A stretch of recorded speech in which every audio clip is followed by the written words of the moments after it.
Looking to transform your backyard with a fire pit and chill out area in time for summer?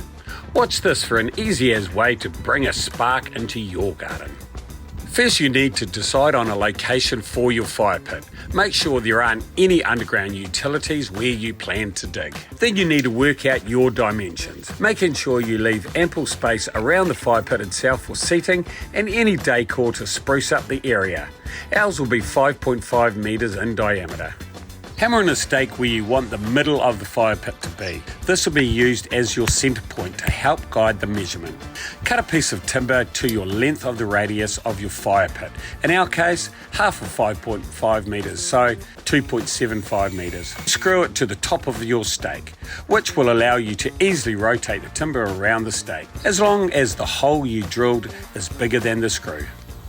Place a spray can vertically hard up against the edge of the piece of timber and walk in a circle while spraying the paint onto the grass.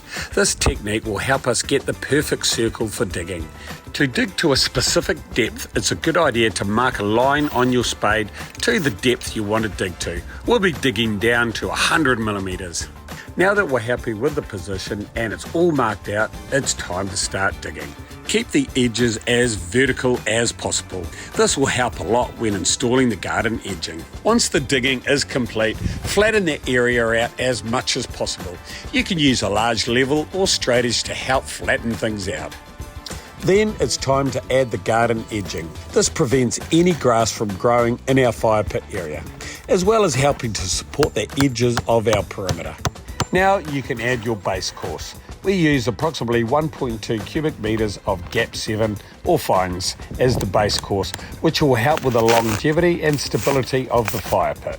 To find out how much base course you need, you'll need to work out the volume of a cylinder with this formula: height times pi times radius squared. Then halve it. The first half will be your gap 7, the other half will be your pebbles. Again, flatten it out as much as possible. It's a good idea to hire a plate compactor from your local hire shop to help you out. Go over the area at least 3 or 4 times till it's well compacted. Next, it's time to add the Smart Pave, which helps keep the pebbles in place. The honeycomb pieces interlock together, and any pieces that go over the edge of the fire pit area can be marked out and cut with a handsaw. Once again, find the centre of the circle, hammer in your peg and screw in your timber, which should be the radius of my fire pit. This will help mark out the fire pit width so we can cut out the Smart Pave that will sit directly underneath the fire pit so it won't mount.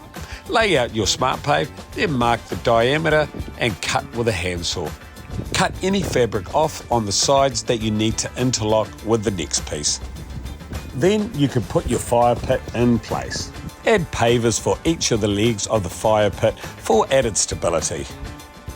Once these are all in place, it's time to add the pebble you've chosen. We went with a coarse pumice. Use the same amount of pebbles as you did of the base course, in our case 1.2 cubic metres. Make sure that the pebbles are flat and evenly distributed. You shouldn't be able to see any of the Smart Pave. Now it's time to spruce up the space. Festoon lights are a great way to add some light to the boundary around the fire pit.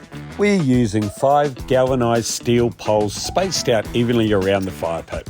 First, cut them to size and drill a hole through the top to attach the festoon lights to. Then wipe, clean and spray paint them in a well ventilated area to give them a sleek look. Make sure the spray paint you use has a primer in it and is suitable for metals. Dig 5 holes to equal depth, approximately 200 millimetres. Place in your first pole to the desired height and concrete in. Use a level to level across to the other 4 remaining poles, or you could use a laser level or water level.